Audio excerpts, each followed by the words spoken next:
I should like to pay a compliment to the Prime Minister. I'm sure this will not be disagreeable to him at a time when there are more brickbats than bouquets in the air around him. It cannot, it is true, be an unqualified compliment, but I trust it will not be despised on that account. In the days before 1974, James Callaghan was one of the doughtiest opponents of Britain's membership of the common market. He made many fine speeches, exposing the disadvantages, both moral and material, which would attend upon that fateful, though happily reversible step. He voted solidly through the session of 1972 against the European Communities Bill, an act still on the statute book unamended, which made our entry possible by stripping the British Parliament of its historic right to be the sole source of legitimate power in this realm.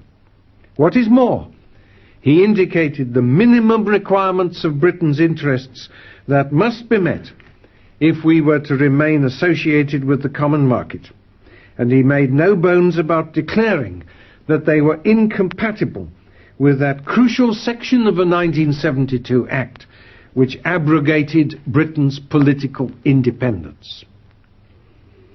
Hopes therefore were high among patriotic Britons when in March 1974 none other than James Callaghan became Her Majesty's Secretary of State for Foreign Affairs. And it is at this point that the complimentary allusions which I am making have to be qualified, indeed very severely qualified.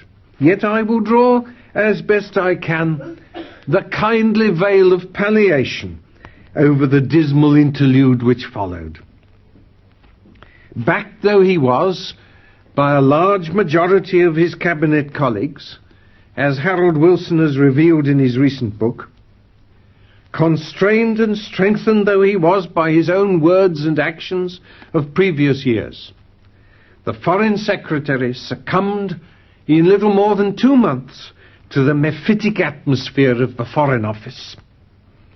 His single-handed determination proved insufficient to make head against the serried Mandarin ranks which had closed around him.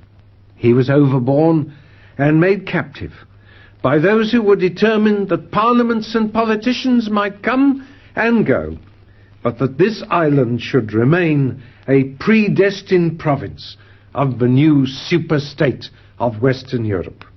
It's not my intention to harrow your feelings by recalling in detail the dismal and even disgraceful story of the year which followed. I hasten onward to the more hopeful present. For scarcely had the deluded voters recorded, albeit a minority vote, at the referendum for reaffirming the renunciation of Britain's political and parliamentary independence, when one class of a community after another discovered by practical experience that their interests had been betrayed and their credulity had been practiced upon. Every promised and predicted benefit was swiftly replaced by an evident disadvantage or disaster. British industry found the expanded market was a bonanza for their competitors.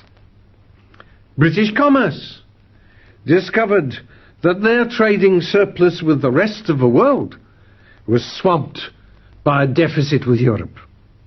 The farmers found that they had exchanged the decisions of their own government for the ruthless exploitation of the common market rules by others to their disadvantage. The fishermen became aware that Britain's right to defend her fishing grounds had been surrendered in advance. Above all, the consumer, the housewife, and among consumers, the poorer consumers in whose budget food bulks largest, learnt that they had been deceived.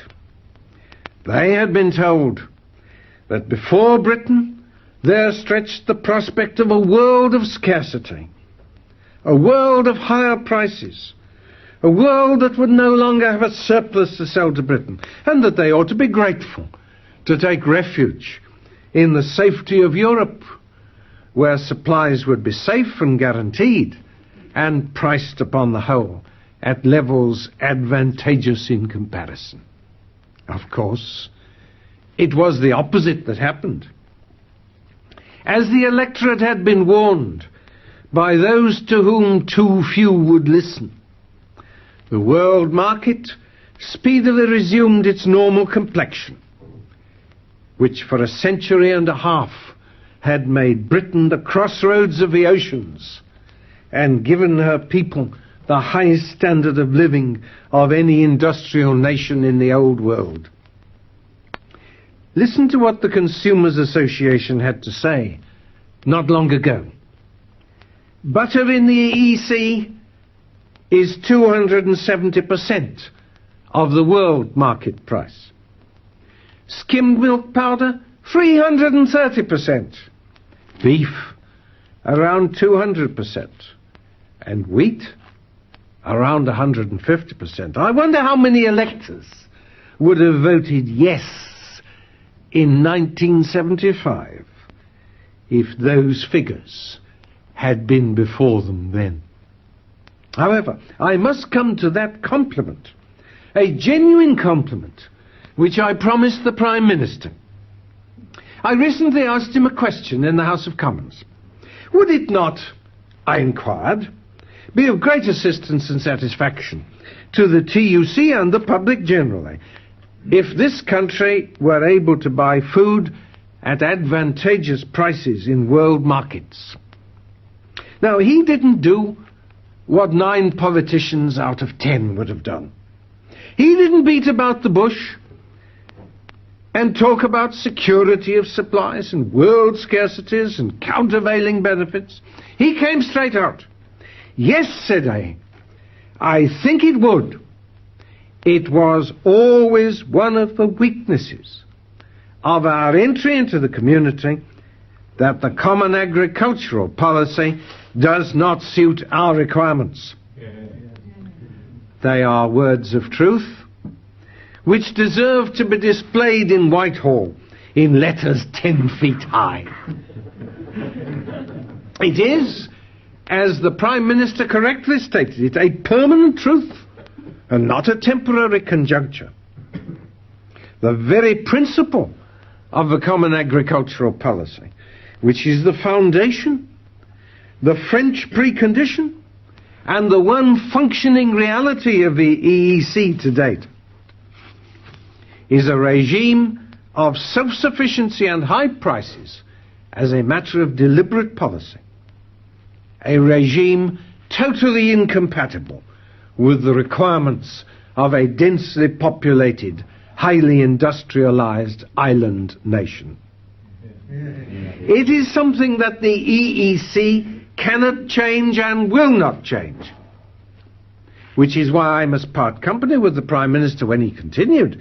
That's why, said he, we must pursue in the community, with some, though not all, other member countries, a policy of getting substantial reforms over a period. If it had been possible to get what's called reforms, but what really means a reversal of the whole principle of the CAP, we could have got them during the so-called renegotiation, over which James Callaghan himself presided. Then, at least, we had some leverage, as we could make it a condition of our continuing membership. Now, we have none. At least, not until we are prepared to make our own terms, regardless of whether the rest say stay or go. I'll prove the same fact another way. We should, in 1975, if we'd been outside the community, have paid £800 million less for the food